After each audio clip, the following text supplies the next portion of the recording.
पार्टियां हैं और देश के दो महत्वपूर्ण बड़े राज्यों में राज्य सरकारें चला रही हैं, आंध्र प्रदेश और उड़ीसा। लेकिन फिर भी उन लोगों ने राज्य की शक्तियां छीनकर सारी शक्तियां केंद्र में लीन करने वाले एक अलोकतांत्रिक, असंवैधानिक बिल का समर्थन करने का फैसला लिया है।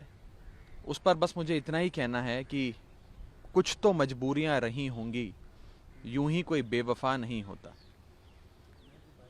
जी करता है कि बहुत सच कहूं, क्या करें हौसला नहीं होता। ज़रूर उनकी कोई मजबूरियां रही होंगी जिसके चलते उन लोगों ने ये फैसला लिया। क्या मजबूरियां हैं, किन मजबूरियों के चलते फैसला लिया, ये निर्णय, इसका विश्लेषण मैं आप पे छोड़ता हूं, जनता पे छोड़ता हूं। लेकिन इतना ज़रूर कहना चाहूँगा कि इस खतरनाक कानून को, राज्य सरकार को की शक्तियों को ध्वस्त करने वाले कानून को सिर्फ दिल्ली के परिप्रेक्ष्य से नहीं देखना चाहिए।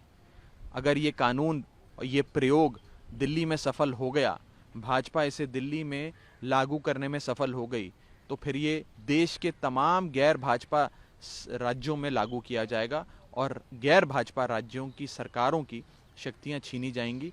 राहत इंदौरी साहब का एक बड़ा महत्वपूर्ण शेर है जो मुझे याद आता है कि अगर खिलाफ हैं होने दो, जान थोड़ी है। अगर खिलाफ हैं होने दो, जान थोड़ी है। ये सब धुआं है, आसमान थोड़ी है। लगेगी आग तो आएंगे कई घर जद में। लगेगी आग तो आएंगे कई घर जद में। यहाँ पर कोई हमारा अकेला मकान थोड़ी है। सिर्फ हमारा अकेला मकान नहीं है।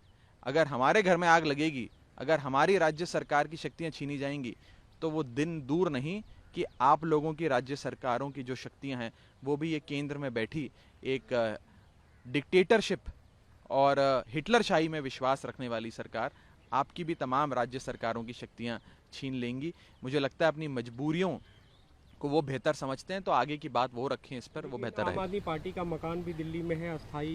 एक तरह से आपने शुरुआत यहाँ से की और जान भी आम आदमी पार्टी की दिल्ली में बसती है और यहाँ से आपकी सरकार को एक तरह से अब पूरा प्रशासनिक नियंत्रण आपकी सरकार के पास नहीं रहेगा। राज्यसभा में क्या इसके बावजूद आप लोग कोई कोशिश कर रहे हैं कि दूसरी पार्टियों से बात करें?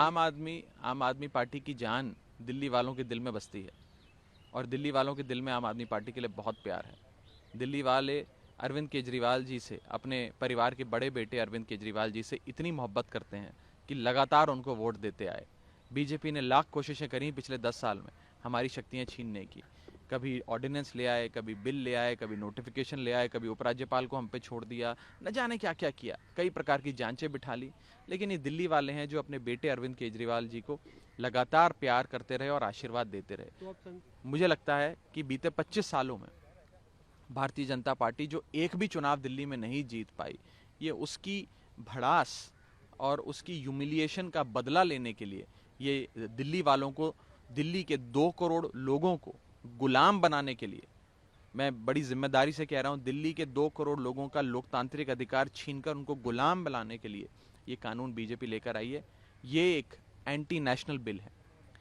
It is an anti national bill. जो लोग इस राष्ट्र विरोधी कानून का समर्थन करेंगे, उन्हें इतिहास राष्ट्र विरोधियों के नाम से याद रखेगा और जो बिल को गिराने में हमारा साथ देंगे, उन लोगों को राष्ट्रभक्त के नाम से ये इतिहास याद रखेगा। आप सदन में आप एक तरह से सरेंडर कर रहे हैं कि अब जो होगा देखा जाएगा और जनता के बीच किसी प्रकार का कोई सरेंडर नहीं है। पूरी लड़ाई लड़ेंगे सदन के भीतर और राज्यसभा में बहुत कांटे की टक्कर है। सरकार के पास जो आंकड़े हैं लगभग उतने ही आंकड़े विपक्ष के पास भी हैं।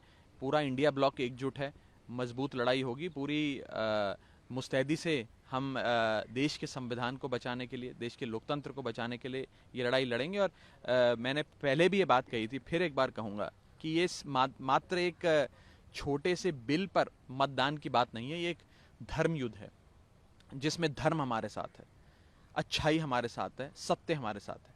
अधर्म, बुराई और असत्य भाजपा के खेमे में है। और जब धर्म आपके साथ हो तो इस ब्रह्मांड की तमाम शक्तियां आपको जिताने में अवश्य लग जाती हैं। और मेरा भी विश्वास है कि जब ये बिल मतदान पे आएगा तो अवश्य हम सब लोग इस बिल को गिराने में सफल